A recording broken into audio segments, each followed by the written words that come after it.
तो मैं हूं कमर चीमा और दोस्तों जिस तरह के आप देख रहे हैं मेरे साथ मौजूद हैं आसफ रमीज दाऊदी साहब, इंडियन पॉलिटिकल एनालिस्ट हैं और बड़ा दबंग किस्म का पर्सपेक्टिव रखते हैं इंडियन मीडिया पे। आप इनको अक्सर देखते हैं, बड़े धीमे अंदाज में बड़ी गहरी बातें करते हैं। आसफ भाई, आपके वक्त का बहुत शुक्रिया। बहुत शुक्रिया कमर भाई। अस्सलाम वालेकुम, नमस्ते, good evening to all your viewers. बहुत ज़माने के बाद आपके साथ दोबारा बैठने का मौका मिला। आपका शुक्रिया, आपने वक्त दिया, आपका शुक्रिया। आसिफ भाई, ये बताएं कि ये रशिया के मामले में इंडिया के ऊपर बड़ा प्रेशर है। रशियन सदर ने झूठ बोल दिया कि वो जी जो यूक्रेन वाले हैं वो इंडियन बच्चों को होल्ड करके बैठे हुए हैं, और इंडियन फॉरेन ऑफिस कह रहा है ऐसी कोई बात नहीं है। रशिया और इंडिया के ताल्लुकात में कोई हालात आपको खराब होते नजर तो नहीं आ रहे? ये ना हो कि नरेंद्र मोदी साहब की जपियां जो हैं वो काम ना आए। ये तो बड़ा मुश्किल वक्त चल पड़ा है। ऐसा है कि मुझे इस चीज़ का क्या जवाब दूं मैं। ये तो आप हम सब लोग जानते हैं कि हिंदुस्तान की फॉरेन पॉलिसी कैसी है और कैसे सारे मुल्कों के लोग अभी भी जो कंसर्न्ड है इसमें, चाहे आप रशिया की बात करें, अमेरिका की बात करें, यूक्रेन की बात करें या दूसरे यूरोपियन कंट्रीज़ की बात करें, वो तमाम लोग हिंदुस्तान की तरफ इस नज़र से देख रहे हैं कि शायद यहाँ से कुछ एक बड़ी एक कहते हैं ना उम्मीद होती है कि यहाँ से कुछ बेहतर हमें उम्मीद है। और वो इसलिए है कि हमारी फॉरेन पॉलिसी बहुत बढ़िया है। और आप देखें कि अगर ये पॉलिसी बढ़िया नहीं होती, ये ब्यूटी है पॉलिसी की कि हमारे रिलेशन जो है अमेरिका के साथ भी इन तमाम हालात में, चाहे रशिया के साथ हों, और यूक्रेन के ज़ेलेंस्की भी बार बार कांटेक्ट कर रहे हैं। अब रहा सवाल के उन स्टूडेंट्स के लिए जो लोग सियासत करते हैं, तो मैं आपको सबसे पहले बताऊं कि स्टूडेंट्स के लाइफ के ऊपर सियासत बिल्कुल भी ठीक नहीं है। और किसी भी ह्यूमैनिटेरियन इस पे भी जब आप ऐसे हालात होते हैं, वॉर जोन में लोग होते हैं, तो प्रोपोगेंडा अपनी जगह पे है, वो लोग करते हैं, अपने अपने हिसाब से बातें करते हैं। लेकिन हमारी जो कोशिश चल रही है वो किसी भी तरह से हिंदुस्तान की जो एक ऑपरेशन गंगा है उसके तहत काफ़ी हज़ारों हज़ार स्टूडेंट्स वापस आ चुके हैं, और उसके बाद उम्मीद ये है कि और भी लोग आ जाएंगे वापस। अब देखना यह है कि आगे किस तरह की चीज़ें देखने को मिलती हैं। लेकिन इन तमाम चीज़ों के मैं बीच में आपको बताता चलूं कि इसी बीच आपके पाकिस्तान के प्रधानमंत्री भी वहाँ पे गए थे, और पता नहीं उसका आउटकम क्या हुआ, वो तो आप तमाम लोगों को मालूम है, ऐसे हालात में उनका जाना हुआ। लेकिन सबसे अहम बात जो ये हो गई उनके वहाँ से आने के बाद, इतनी हमारी क्या कहते हैं बुरी खबरें हर तरफ से आ रही हैं यूक्रेन से, और ऐसे में आज जो एक हादसा हो गया पाकिस्तान के अंदर, वो बहुत ही दिल दहलाने वाली बात है, जो पता नहीं कब तक इस तरह की चीज़ें वहाँ चलती रहेंगी। तो होना यह है कि देखें, मैं किसी पे अपनी तरफ से कोई कमेंट तो नहीं करना चाहता हूँ, वो आप लोगों का इंटरनल मैटर होता है। लेकिन ये जब अफगानिस्तान से बात चल रही थी, उसी वक्त से अगर हम तमाम लोगों ने आपके शो पे भी कई बार डिस्कस किया कि देखें, आपके हाथ खुद जलेंगे, आपकी फॉरेन पॉलिसीज़ और बेहतर हो जाएँ तो और ज़्यादा बेहतर है। और देखें कि आज ही इतना अफसोसनाक हादसा, मस्जिद के अंदर हादसा होना, मैं तो सबसे पहले उसको कंडेम करता हूं कि इस तरह की चीज़ें क्यों होती हैं। और उसके बावजूद भी देखें कि क्या वजह रही है, कहाँ पे ऐसी कमी है कि मासूम लोगों की जानें मस्जिदों में जा रही है और माइनॉरिटीज़ की जानें जा रही हैं, और ऐसे हादसा नहीं होने चाहिए।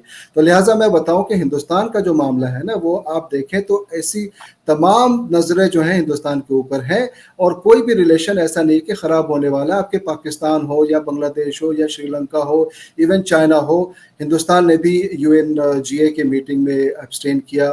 और सबको पता है कि अभी के जो हालात हैं, हमारी जो एक पॉलिसी है, इन तमाम चीज़ों के बाद भी आपने देखा होगा कि हिंदुस्तान की अपनी एक बहुत ही अहम पॉलिसी है। वो ये है कि वॉर हमारा कोई सोल्यूशन है नहीं। हम ये नहीं चाहते कि हमारी तरफ से जो हमेशा है कि पीसफुल एक कंट्री है, पीस लविंग कंट्री है। और हमने अफगानिस्तान के दरमियान भी आपको बताया था, और हमने देखा था कि कैसे हम टेररिज्म को इनकरेज नहीं करते। उसी तरह से जब हम हमारे हिंदी में कहते हैं कि वो गुट निरपेक्षता, यानी हम नॉन अलाइनमेंट जो एक मूवमेंट होता है, हम उसकी तरफ है कि हम अभी किसी भी गुट में नहीं हैं। और हर किसी के मुल्क का अपना अपना एक नेशनल इंटरेस्ट होता है। उस नेशनल इंटरेस्ट के नज़रिए से वो मुल्क की सरकारें जो हैं वो फैसले लेती हैं।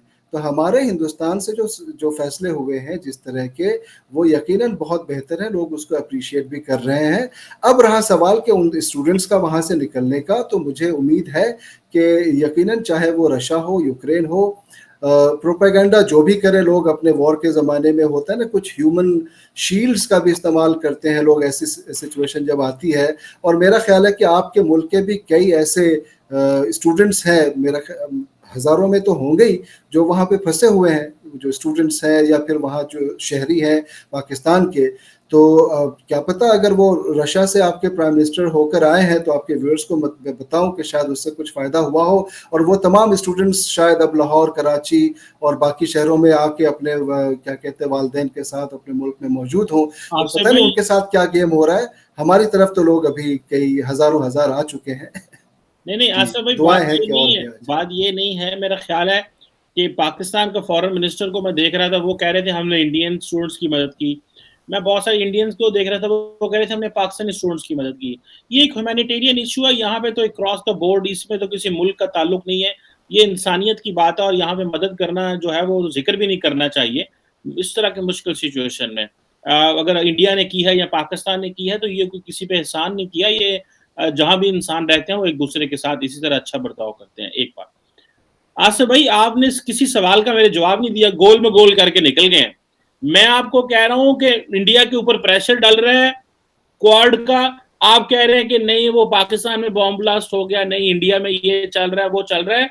आप बताएं प्रेशर किधर है? उस प्रेशर के ऊपर बात हो रही है। यहाँ पे मैं सारा वेस्टर्न प्रेस पढ़ रहा हूँ, वॉल स्ट्रीट जर्नल पढ़ा है, रॉयटर्स पढ़ा है, मैंने जापानीज न्यूज़पेपर लिखी है, एशिया पढ़ा और बहुत कुछ पढ़ा है। प्रेशर आ रहा है इंडिया के ऊपर, आप कह रहे हैं नहीं बड़े अच्छे हमारे ताल्लुकात हैं।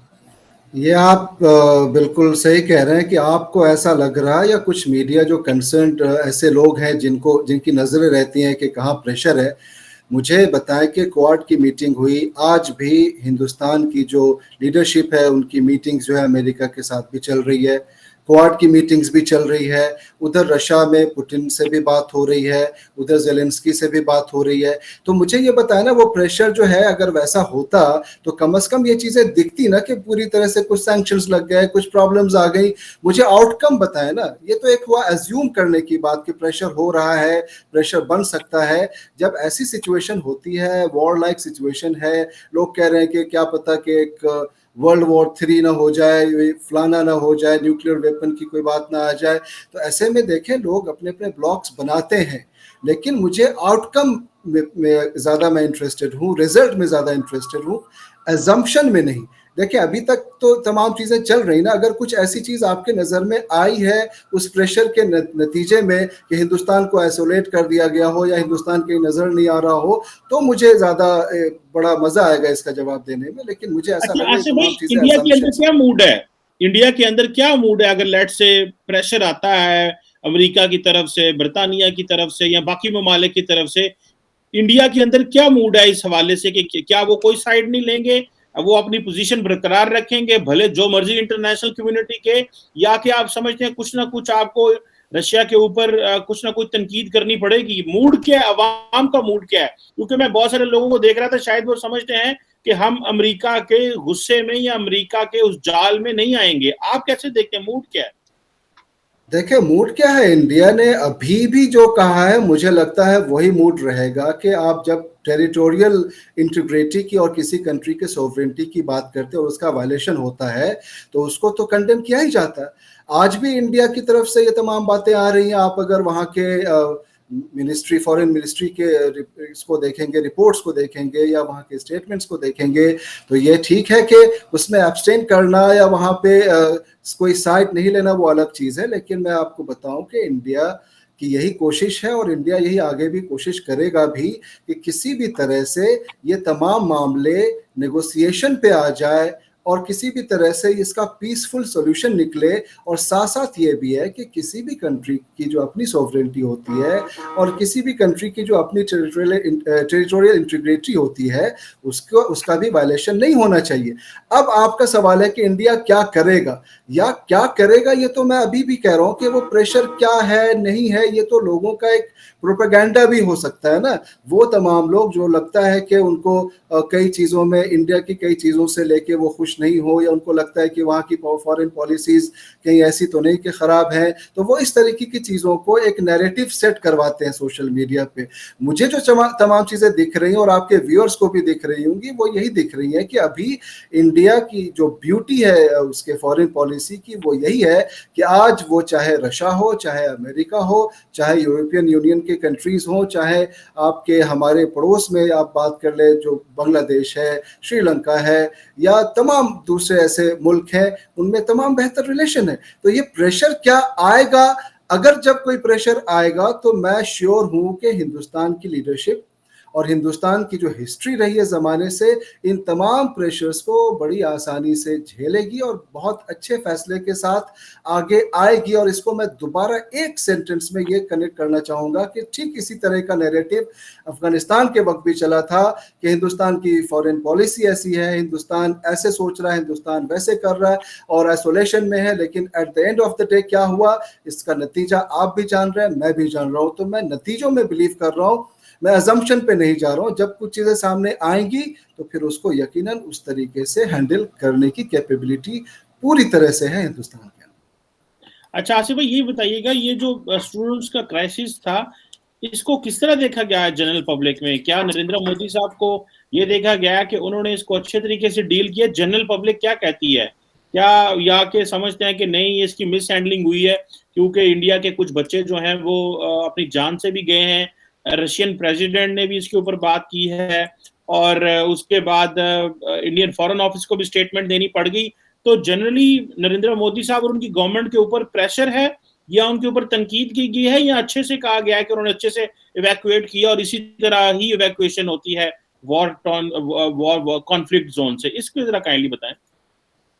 कमर भाई, कोई भी सेंसिबल कंट्री हो या सेंसिबल गवर्नमेंट होगी, अगर उसके मुल्क उस मुल्क से 100 बच्चे भी, क्या एक भी अगर उसका सिटीजन कहीं पे इस तरह से फंसा हुआ होगा तो प्रेशर लेना लाजमी है और प्रेशर आना भी लाजमी है। और अगर प्रेशर नहीं आता है तो उसमें आप समझिए कि वो सेंसिबिलिटी नहीं है, और उस प्रेशर को हैंडल करने की सलाहियत होना वो बहुत ज़रूरी है। और ये तमाम चीज़ें अभी ऑपरेशन गंगा में दिखाई दे रही है।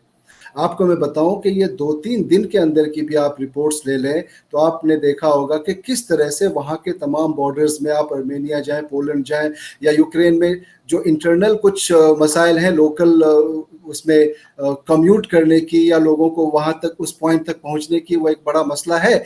लेकिन इसको आप देखें कि लोग इसको अप्रिशिएट इसलिए कर रहे हैं, और करना भी चाहिए, कि हमारा एक पास्ट का भी रिकॉर्ड रहा है।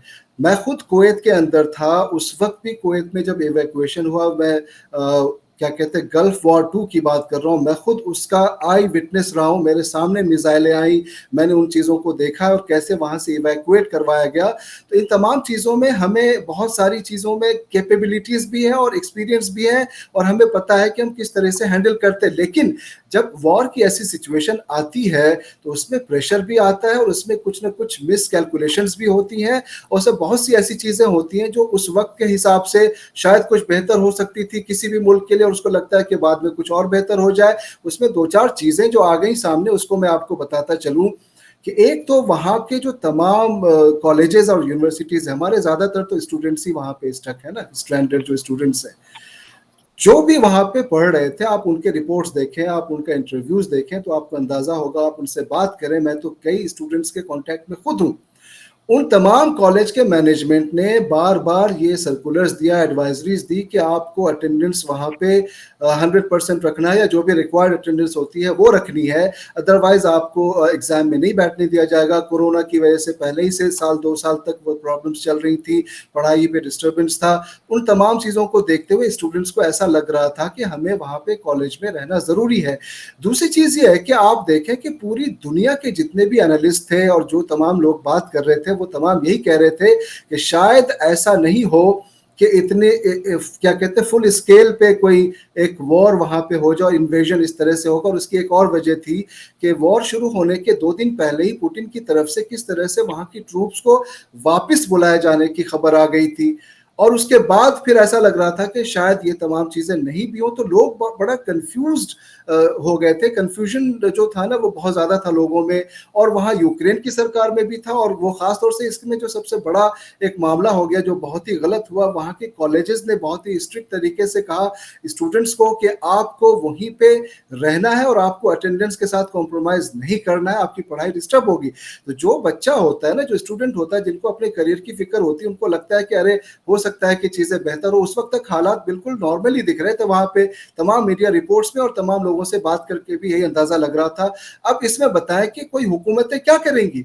हुकूमतों को तब यही अंदाजा होगा ना जब वॉर का पूरी तरीके से इन्वेजन की शुरुआत हो गई और अब लगा कि अब कुछ भी नहीं हो सकता। अब कीव में या खारकीव में या तमाम जो वेस्टर्न रीजन है, अब तो आप ईस्टर्न रीजन की भी बात करें, नॉर्थ ईस्टर्न रीजन की बात करें, यूक्रेन में तमाम ये चीजें जो आग जो फैल गई, तो लोगों में कहीं ना कहीं एक हैवॉक और एक पैनिक और एक पूरी तरह से कियोस का मामला हुआ। और तब ज्यादा और हो गया जब वहां के सिविलियंस को ज़ेलेंस्की ने हथियार दे दिया कि अब आप उन तमाम चीजों को हैंडल करो। ऐसे हालात में कमर भाई, हमारी जो ऑपरेशन गंगा है वहां पे जाके काम कर रही है और वहां पे 24 घंटे मदद पहुंचा रही है। और जाहिर है कि आप बताएं, किसी भी सफारे में, किसी भी एम्बेसी में एक बहुत ही लिमिटेड नंबर के स्टाफ होते हैं और उनकी अपनी फैमिलीज होती है, अपनी रिस्पॉन्सिबिलिटीज होती हैं, सबको फिक्र है। अब वैसे में कोई भी किस तरह से हेल्पलेसनेस की जो सिचुएशन होती है, मैंने खुद वो देखा है, आपको अंदाजा होगा। उन तमाम चीजों में कोशिश तो ये हो रही है ना कि उन तमाम लोगों तक पहुंचा जाए, और एक बहुत ही पसंद करने वाली चीज है जो हो रही है। और उसके बावजूद भी हमारे यहाँ पे कई फ्लाइट्स आ रही हैं, स्पेशल फ्लाइट जा रही है, हमारे यहाँ के कई मिनिस्टर्स वहाँ के नेबरिंग कंट्रीज में जाके खुद उसको ओवरसी कर रहे हैं, देख रहे हैं कि कैसे चीजें और ज्यादा अच्छी तरह से हैंडल हो सके। तो ये कहते हैं कि सिंसिबिलिटी, कितना सिंसियरिटी है किसी गवर्नमेंट में। और ये हमारे आज की बात नहीं है, हमेशा से, मैंने तो 2003 की आपको मिसाल दी और हमेशा से रही है, क्योंकि हिंदुस्तान के अंदर जो है ना, ये बहुत अहम बात है समझने की कि ये हमेशा सोचा कि उनके सिटीजन जहां पे भी मौजूद हो उनका ख्याल रखा जाए और कोशिश की जाए। लेकिन जब इतनी हेल्पलेस सिचुएशन हो जाएगी, उसमें आप खुद बताएं कि सड़कों पे गोलियां चल रही हो, रेलवे लाइंस टूटे हुए हो और कहीं पे भी कुछ शेलिंग के चांसेस हो जाते हैं, उसमें कोई किस तरह से कर सकता है ये बताएं। हमारा तो my heart goes to the families, to every victim of this war, and especially to the citizens of my own country, कि कैसे भी, और मैं उनके करेज को सैल्यूट करता हूं जो इन तमाम चीजों के बाद भी उन पॉइंट्स पे पहुंचने की कोशिश कर रहे हैं। उनके पेरेंट्स के करेज को सैल्यूट करता हूं। और आपने जो ह्यूमैनिटेरियन एड की बात करी, हमारा ये फर्ज बनता है, हम तो ऐसा है कि ऐसे हालात में दुश्मनों को भी अगर आप मरते हुए देख रहे हैं तो उनकी भी मदद करें, और लोग करते हैं। तो यहाँ पे इन चीजों को भूल जाने की जरूरत है कि कहाँ पे कौन ऐसा है कि कौन किस शहर का है, कौन किस मुल्क का है और कौन किस नेशनलिटी का है और किस रिलीजन का है। यहाँ पे यह है कि कौन किसकी मदद कर सकता है और करनी चाहिए, और किसी भी तरह से वो तमाम मासूम लोग जो वहां पे फंसे हुए हैं वो आ सके। और इसके लिए पूरी तरीके से हिंदुस्तान की कोशिश चल रही है और मेरी दुआएं हैं कि उसमें कामयाबी मिले। वो तमाम लोग जो इसमें सियासत करना चाह रहे हैं या चाहते हैं या रॉन्ग नैरेटिव सेट करना चाह रहे हैं या प्रेशर बनाना चाह रहे हैं, चाहे वो इंटरनल हो चाहे एक्सटर्नल फोर्सेस हो, उन तमाम लोगों को हमारी एक तो रिक्वेस्ट है कि वो उस तरीके की चीजें ना करें। और दूसरी चीज हमारी जो रिक्वेस्ट है और दुआएं हैं कि ऐसे हालात में जो भी इस ऑपरेशन में जुड़े हुए हैं उनको और हिम्मत दे और उनको कामयाबी मिले। कमर भाई जी, बहुत शुक्रिया आसिफ रमीज दाऊदी साहब, आपने बिल्कुल सही कहा कि इस इश्यू में पॉलिटिक्स नहीं करनी चाहिए। और आप ने हमें अभी खुल के नहीं बताया कि वेस्ट का कितना प्रेशर है इंडिया के ऊपर, वो हम फिर किसी वक्त आपके साथ पूरी बात करेंगे इस सारे मुद्दे को लेके। और थैंक यू वेरी मच। अगर कोई आप बात करना चाह रहे हैं, एक लास्ट कंक्लूडिंग सेंटेंस, क्योंकि जाहिर है बहुत देर से बात हो रही है। खुल के बताता मैं तब कमर भाई जब कोई ऐसा प्रेशर दिखता। अब ये अजम्पशन है, मैं दोबारा कह रहा हूं, उसमें देखें कि क्या बात की जा सकती है। जब कोई चीज सामने आएगी तो किया जाएगा। लेकिन आपको बताऊं कि हिंदुस्तान की जो पोजीशन है आज की तारीख में, सबकी नजर उसकी तरफ उम्मीदों से भरी हुई, और सबको लगता है कि वहां पे बहुत स्ट्रांग एक गवर्नमेंट जो हमारी है और हमारे हिंदुस्तान का जो एक नाम हमेशा से रहा है वो है। उसको देखते हुए आगे देखा जाएगा कि क्या होता है। हम इन मुद्दों पे और भी आपसे बातें करेंगे, लेकिन लास्ट में मैं यही कहता हूँ, दोबारा से मैं कंडेम करता हूँ कि मस्जिदों के अंदर जितने भी अटैक्स हुए हैं, पाकिस्तान के लिए हमारी उन तमाम मासूम लोगों के लिए दुआएं हैं जिनकी जाने जाती हैं, और उन तमाम लीडरशिप के लिए मैं यही कहना चाहूँगा कि कभी तो सबक लें कि भाई आप जब टेररिस्ट को आगे बढ़ाएंगे, आप जब ऐसे ग्रुप्स को आगे बढ़ाएंगे, उनके सामने घुटने टेकेंगे, उनको सरकारों में लाने की कोशिश करेंगे, तो आपके साथ तो इस तरह की चीज़ें आम जनता को झेलना पड़ेगी, जिसके लिए मुझे लगता है कि समझने की ज़रूरत है, सेंसिबल होने की ज़रूरत है और लोगों को बचाने की ज़रूरत है। बहुत शुक्रिया। बहुत शुक्रिया आसिफ रमीज दाऊदी साहब, आपके टाइम का और वैल्यूबल एनालिसिस का। बड़ी मेहरबानी। Thank you.